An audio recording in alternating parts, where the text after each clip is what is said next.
All right. So with regards to financial and financing options, one thing you need to pay attention to is there will always be two categories of these options. One of the options is dilutive capital.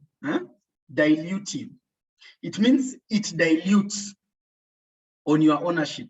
Usually you have a certain percentage, or you have 100% ownership of your business. And yeah, so there's a category of these financial options or financing options which dilute your ownership. As such, you reduce ownership to some level. It falls under the category dilutive because it dilutes your ownership. Okay, in other words, you onboard other partners to work with in your business. Okay, and they share a piece of the pie or a piece of the business. They co-own the business. As such, it is dilutive. Then there is non-dilutive capital. And non-dilutive capital does not change ownership. Okay, it doesn't change ownership. It means you may receive this money, but the ownership does not change. Okay, they all have their pros and cons, and you are still going to look deeper. Okay, what are some of these and what are the categories? Okay, right. So in this, I'm going to use my pen tool here so that you can see these options here. Okay, so you can see the image here, and it is representing a few things that I think I would like to sort of share. Okay, so you can see from down here to here, this is dilutive. Okay, the way my pen is going, and this other side is non-dilutive. Okay, so why so you can see, first of all, there are these options: non-dilutive category and dilutive. So let's look at these at a glance. And I'm going to start with the non-dilutive because they seem to be more common to most of us, if I presume. So non-dilutive, one of the options is grants and donations. Grants and donations.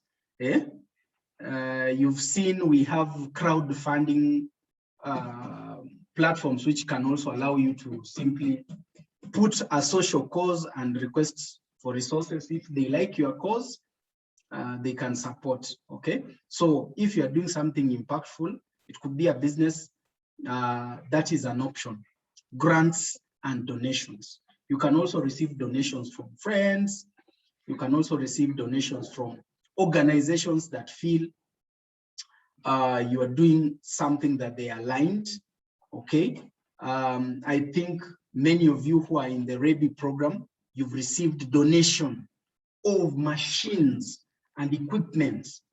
In some cases, maybe you actually, they are also donating to you now technical support.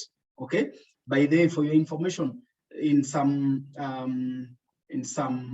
programs and accelerators, technical support is part of technical equity. So where the program takes an equity in the business as part of the support. And to give you an example, I think you know of Growth Africa, you know of one of the most successful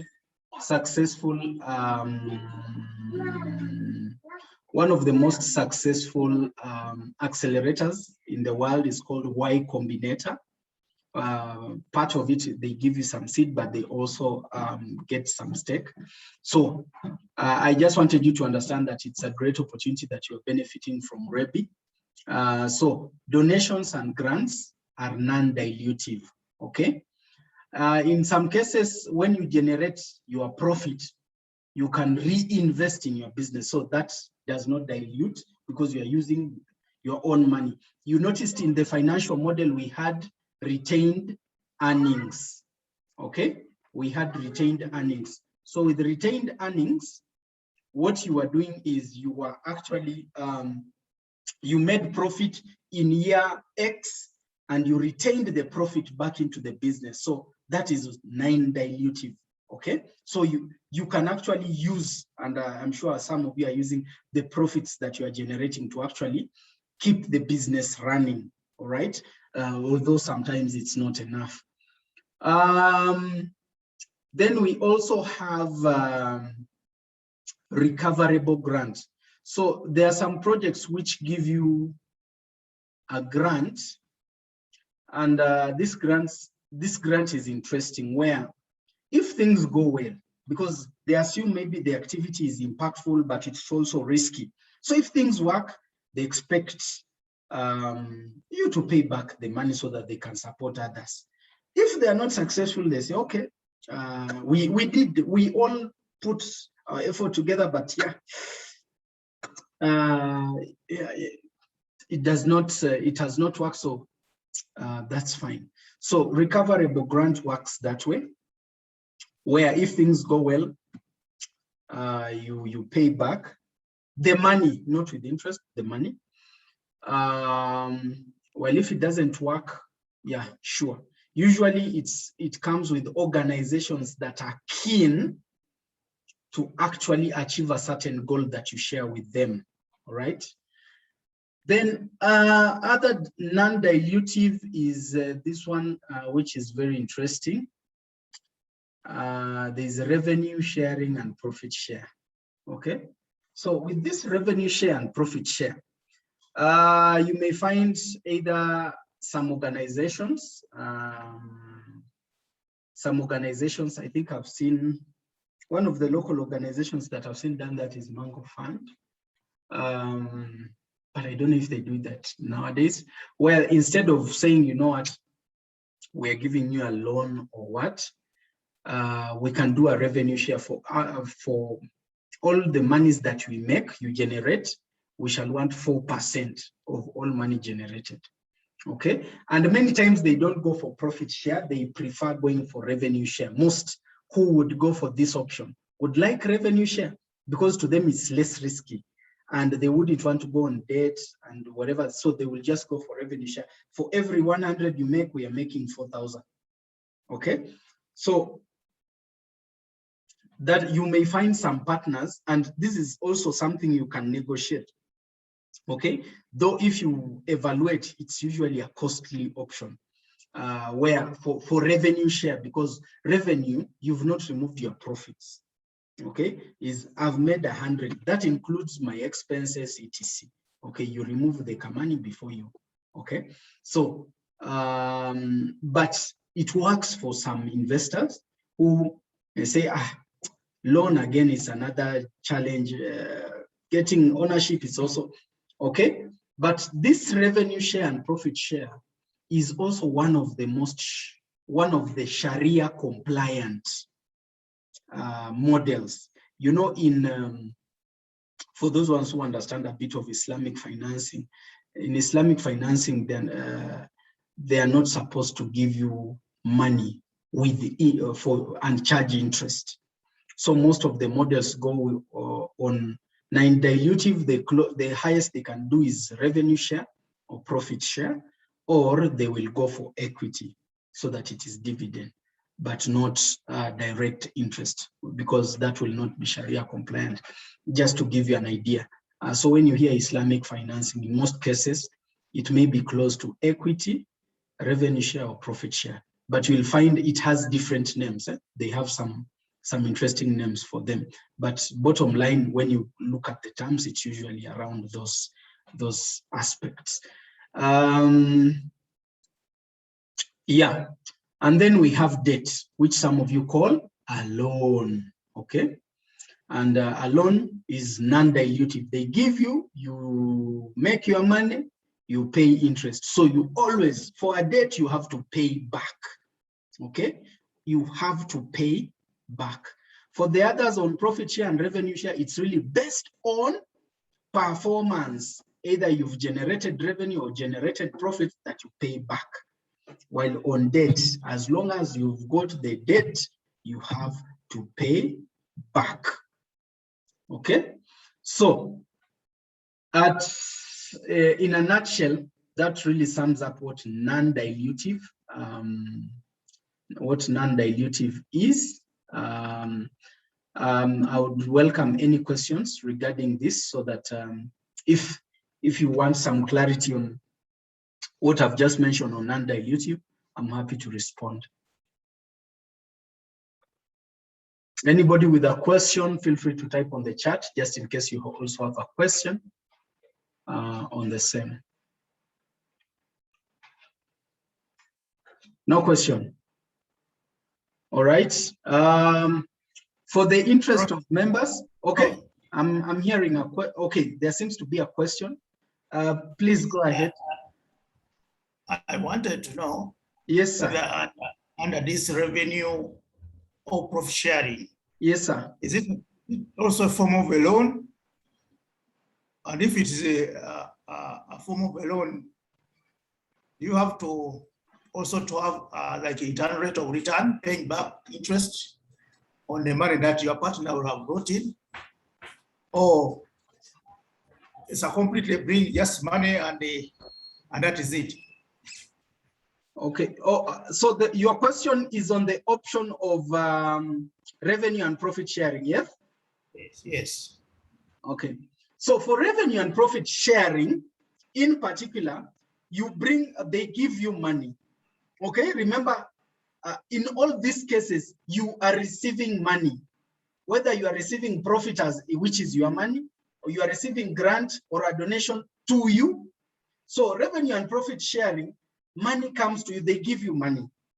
However, the terms go as this: we shall share maybe 10% of your revenue, 4% of monthly revenue, okay? Something of that sort. In most cases, it is revenue, okay? In very few cases, it's profit sharing, okay? And for revenue share and profit share, you'll find it very common with okay, there are some organizations, I've seen a few here in Uganda, at least I've seen, there's an entrepreneur who we're working with, and they bought him a vehicle by a German company. That was the investment. The vehicle was worth $40,000. And the agreement was for every monthly sale, he's supposed to pay back a certain amount of their monthly revenue. So that's how they simply struck it. Okay. I've also seen, what else have I seen? I've also seen there's an entrepreneur, a startup, who was given okay, you would call it a loan, but it's the way it is structured is revenue. You pay what you generate in revenue, not profit, revenue. Okay, but also it can be structured in profit share. The challenge with profit share, you can see, you always remove all expenses, you remove the loans you have taken, then you share profit. Now, usually that is very tricky because some people may add expenses so that they reduce the profit you get. So that's why many would avoid the profit sharing. I don't know if I've answered you, sir. Yeah, you have answered. Do they require collateral? If that is sort of investment, do they require collateral or no? No collateral. That depends on the level of trust and risk they have assessed you.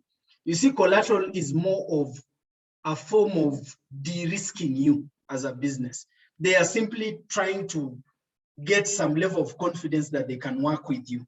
Okay, so depending on the level of the assessment of the opportunity, collateral is usually one of the requirements. Now, many times you'll find this goes for startups. If it is a startup, usually there's some level of collateral or security. I wouldn't say collateral, but form of security. What level of de-risking have we done for you as a business to show that you will use or you will utilize this money and it will come back. Because we know you may want $1 million, then the money comes and suddenly you remember your kids needed to go to school. They have not gone for the past 1 year. Suddenly you find there's an international school in Kenya, you take them.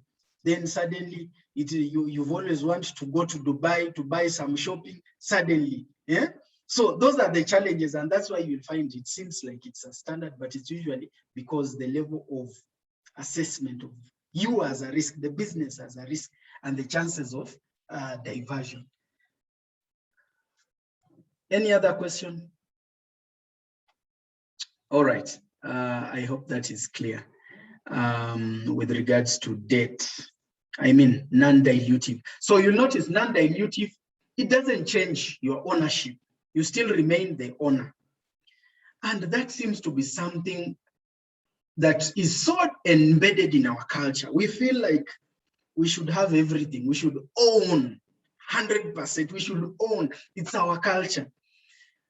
But I'm going to show you in this discussion that it's actually the worst kind of, okay, it's not the best. I'll not say it's the worst, but it's not the best approach moving forward because it denies you a lot of momentum. Okay, why should you have 100% of a business that is making 10 million and not have 1% of a business that is making 10 billion? That is food for thought. Why should you have a business, 100% of a business that is making 10 million?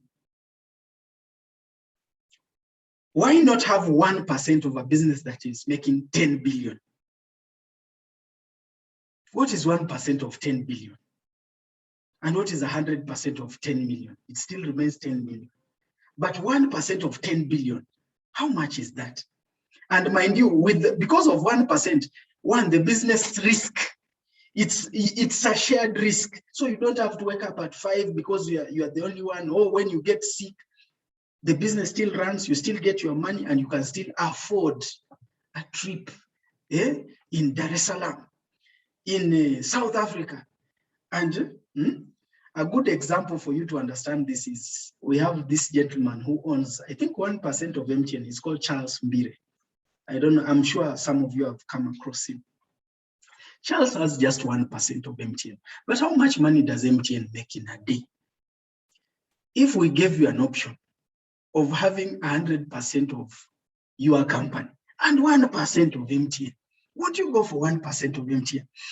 And that introduces me to dilutive capital. Why?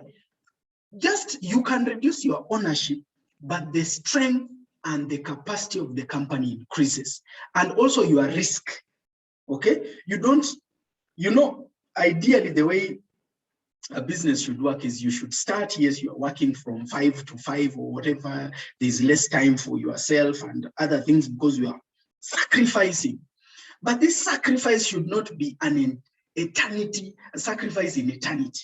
You need to sacrifice maybe 2, 3, 4 years, and you put in everything, then people come because you've created value. People come in and put in money, and as they put in, obviously your stake reduces, but the value of the opportunity increases and the impact of the opportunity increases.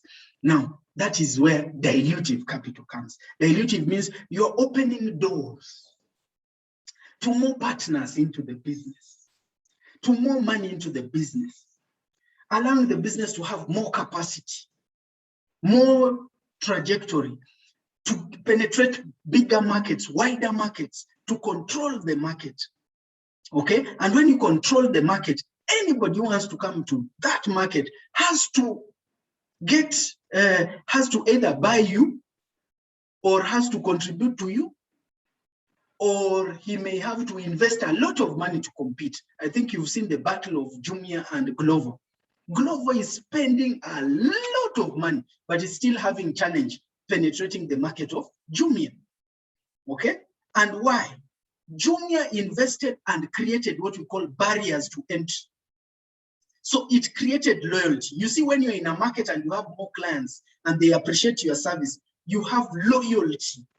And for somebody to eliminate you and opt for the other person, especially when the quality is probably the same, is very difficult. We call that barriers to market entry, and investors love that kind of thing. These guys, we shall penetrate and create barriers so that when anybody comes, they have to either invest in us, or if they have to compete with us, then they will have to burn a lot of money. Okay, so non-dilutive allows you to have other partners into your business, to have more capacity, but with less risk. Okay, because you are embracing new partners, you are reducing the risk on you as a business. Okay, and as such, it allows you, accountability is there, because now you have to have a system, you have to have a competent team. It's not about this is my brother, this is my sister, is the salesperson. It's about, is the salesperson competent enough to deliver? Is the CEO competent? You may not be a competent CEO. We shall put you on the board, in the board of directors. Let's hire a new CEO. Yeah, to us, it is an emotional thing. But to the business, that is what the business needs to reach where it needs to be, to actualize the business potential. Okay? So that is why non-dilutive allows partnership. It allows people to come into the business. Okay? So to explain mezzanine, mezzanine and convertible note are usually almost the same. Sometimes people use them interchangeably. But what it means is you can go to an investor and say, I want you to invest in my business. Okay? I want you to take some stake in my business. But you see, the process of them finalizing that process of becoming partly owners, it's almost like marriage. You have to date for some time before the marriage takes place. So because it takes some time and the business may need the money early, usually you can negotiate and say, give me a convertible note, maybe $100,000. Within 1 year, we shall convert the $100,000 into stake in the business. So that allows you to get the money very fast, but also use that time to actually understand each other, create the right terms, and then they become co-owners in your business. Okay? So it is dilutive, but if you find the relationship does not work with the investors, you can convert this money and say, this is 100,000, let's make it a loan. Okay, I'll be paying it back at this interest rate. So it is convertible. It's like a hybrid between a debt and equity, where the intention is for them to co-own, but the relationship may not work on either side, either on your side, where you feel either they are the wrong partners, or maybe the terms are not acceptable, or on their side, they feel, we don't think this is a serious entrepreneur, or we do not now share the same vision, or we don't seem to agree on some terms. Then we say, okay, this money we already offered, we're going to convert it as a note. Okay, usually they give you, you may find that they may want to invest maybe 200,000 or 500,000. They may give you like 50,000 or 100,000 as a convertible note during that discussion period. Then when everything is formalized, they put in the other batch. Okay, so that is how that one works. And then there is equity, where simply you give a percentage, 10%, 0, 1%, 2%, 10%, 20% ownership of your business to an investor, to an external partner. Okay, so this is basically how the dilutive side works. The dilutive side means you are giving part or stake or ownership of the business to an external or a person different from the existing owners, so that the business shares a piece of its stake or its pie in the business. All right, I would welcome questions on this subject, but I'm also going to share more insights. Feel free to ask me. I just want to reduce the sound and create some light where I am. Okay, feel free to ask questions as I stop recording this particular juncture and receive questions and answer them. Thank you.